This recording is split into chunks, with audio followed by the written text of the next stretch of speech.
Buenas tardes, una vez más sean bienvenidos a un nuevo episodio de Pedagogías desde el Sur. El día de hoy vamos a hablar sobre pedagogía crítica y decolonial. Cómo esta ayuda a transformar la educación desde mediados del siglo XIX, donde pensábamos que en el siglo XXI tendríamos un conocimiento libre y crítico, pero no, la pedagogía crítica y colonial en muchos centros educativos se ha ido perdiendo, porque muchos docentes y estudiantes ven sus aulas convertidas en una era digital, donde se miden por números o competencias para generar personas con un estándar específico para el mercado laboral. Bienvenidas, Ana y Angie Carolina. Chicas, una pregunta. ¿Cómo puede la pedagogía crítica y decolonial transformar un aula actual dominada por la era digital y los estándares exigidos en el mercado laboral? Hola Angie, cordial saludo para todas y para todos. La actualidad de nuestras aulas es complicada, es compleja, así como señalan Pérez e Hidarraga. Hoy la educación se enseña con influencia del mercado internacional, aplicando unos estándares de calidad y pruebas que evalúan por números a los estudiantes. Se han perdido esos sujetos autónomos. Hoy vivimos con nuestros estudiantes la era digital, donde se vuelve a marcar los extranjerismos. Buenas tardes, Angie y Ana. El tema que están hablando es muy importante. El peligro actual que tiene la educación es lo que Helder Vinimelis llama la reproducción economista.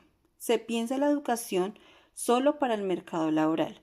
Si los saberes ancestrales y las tradiciones no producen algo significativo para el mercado, lo dejan a un lado y ya, porque la preferencia son los factores económicos. El aula perdió ese fin de formar sujetos autónomos, libres y que piensan más en su territorio, en esos saberes orales, heredados. La pedagogía decolonial nos hizo volver a nuestros orígenes a aprender desde ese territorio, dejando a un lado las enseñanzas europeas y colonizadoras. Pero llegó la modernidad encerrando a nuestros estudiantes en mundos que se desconectan de las realidades. Totalmente de acuerdo. Por ello nuestro tema central a hablar hoy es directo. ¿Cómo puede la pedagogía crítica y decolonial transformar un aula actual dominada por la era digital y los estándares exigidos en el mercado laboral? Nosotras pensamos y analizamos que la pedagogía crítica y decolonial no son teorías del siglo pasado, sino que son estrategias que debemos utilizar para recuperar ese ser crítico, autónomo y humano. Ana, hablemos cómo en las aulas los docentes y estudiantes están viendo la pedagogía crítica, recordando cómo Henry Giroux escribió en el 2013 sobre la pedagogía en tiempos oscuros. ¿Cómo vemos hoy en día esto en una clase normal, del día a día de los estudiantes? En las aulas se está viendo y trabajando, como decía en una frase Giroux, la cultura de la crueldad, de la libertad económica actual, donde el docente debe enseñar lo que se le impone, las necesidades del mercado y no pensar más allá de la persona, pues llenar exámenes o protocolos que pueden ser evaluados.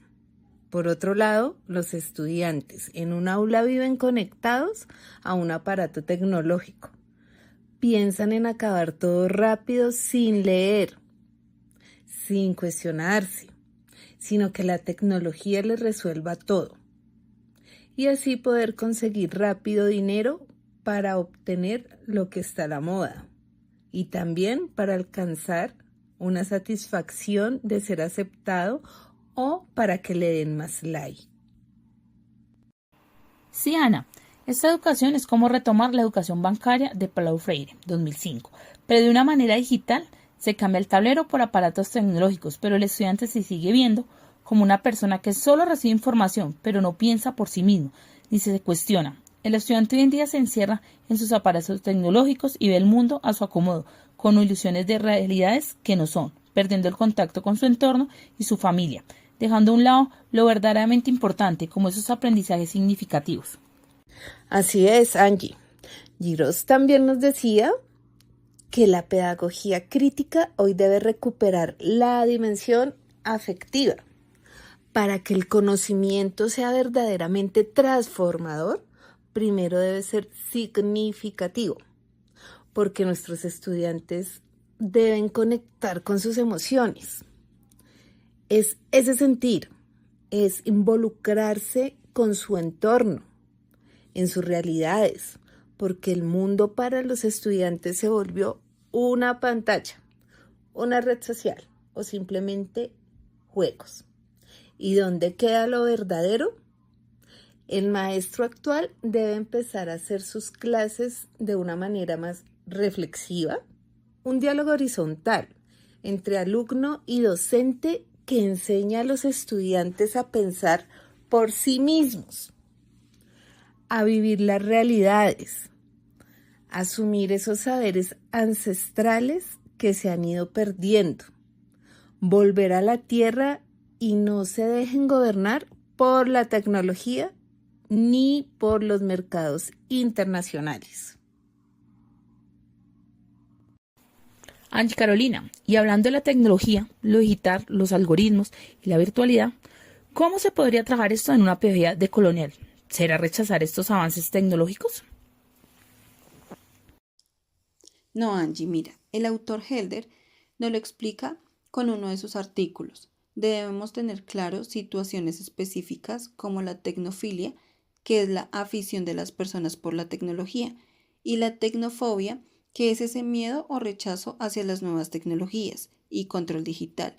A partir de esas claridades, debemos resaltar que esas innovaciones orientadas y con objetivos pedagógicos pueden ayudar a visibilizar la pedagogía decolonial, porque con ellas podemos dar a conocer en las diferentes partes del mundo esos saberes ancestrales que se han perdido, esas herencias, las costumbres.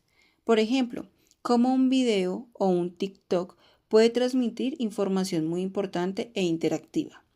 Estas plataformas nos permiten obtener nuevos aprendizajes, promoviendo la innovación desde esas clases y esos espacios ahora virtuales. Sin embargo, hace falta ese contacto con el otro, esa exploración con el entorno, ser un estudiante que investigue y se cuestione sobre sus realidades inmediatas. O sea, con la era digital, si la sabemos usar, ¿podemos lograr grandes cambios? Claro que sí. Helder menciona, por ejemplo, la experiencia del software libre como un otro hacer, colectivo y solidario, que destruye la lógica del mercado capitalista tradicional.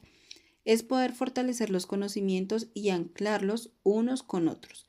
Ver la tecnología como una gran ayuda en la escuela, donde no se pierdan esas tradiciones, sino al contrario, ayudar para que se visibilicen desde los diferentes saberes. La pedagogía decolonial actual defiende la diversidad de saberes frente a la homogenización digital, tejer relaciones entre las personas y ayudarse entre sí, porque no todo es malo. Al contrario, ir actualizándonos en nuestras aulas y contextos ayuda a que no se pierdan los saberes ancestrales. Al contrario, que pasen y queden muy guardados de generación en generación por medio de dichas herramientas tecnológicas. ¿Saben? Todos estos cambios ya se vienen trabajando desde antes en nuestro país, porque en Colombia la Constitución de 1991 y la Ley 115 del 94 abrieron caminos legales para la autonomía escolar. Pues esto lo reafirma Pérez e Hidarraga. Nuestro reto es que los docentes puedan ser autónomos en su pedagogía y enseñanza, puedan hacer proyectos de investigación, acción participativa vigentes, donde desde el aula den soluciones y no estén esperando que organismos internacionales o personas ajenas a nuestra sociedad nos digan qué debemos hacer. Gracias, compañeras. Ha sido un diálogo muy significativo, donde al ver una escuela poco humanizada y digitalizada, estas pedagogías nos ayudan a volver a situarnos en la tierra, en lo nuestro. De acuerdo. Así se comprende que descolonizar hoy en día es poder unir los conocimientos unos con otros y ver que nuestra naturaleza no es un recurso para explotar y hacer dinero como nos hicieron pensar los europeos en sus colonizaciones, sino que es la que nos cuida y nos brinda ese buen vivir día a día, que sin ella no somos nada y si sabemos usar la tecnología, es una gran aliada con estas pedagogías para formar una educación de calidad. No siendo más por el día de hoy de nuestro episodio, nos despedimos con una frase de Girosh, donde la esperanza en nuestros días no es un soñar por un mejor mañana, sino día a día construirlo desde nuestros saberes e imponiendo ese ser crítico. Como lo dice Ana, hemos llegado al final, pero queremos dejarles este mensaje. La pedagogía crítica y decolonial no debemos dejarlas en el pasado.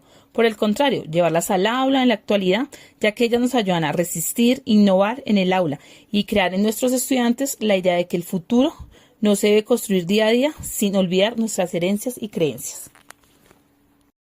Fue un placer compartir con ustedes y comprender cómo los cambios con la pedagogía decolonial ayudan a entender más nuestro territorio y nuestros saberes, y no seguir con las enseñanzas europeas impuestas. Chao, chao. Recuerden, transformar el aula desde la praxis. Gracias, es todo por hoy, desde Pedagogías desde el Sur.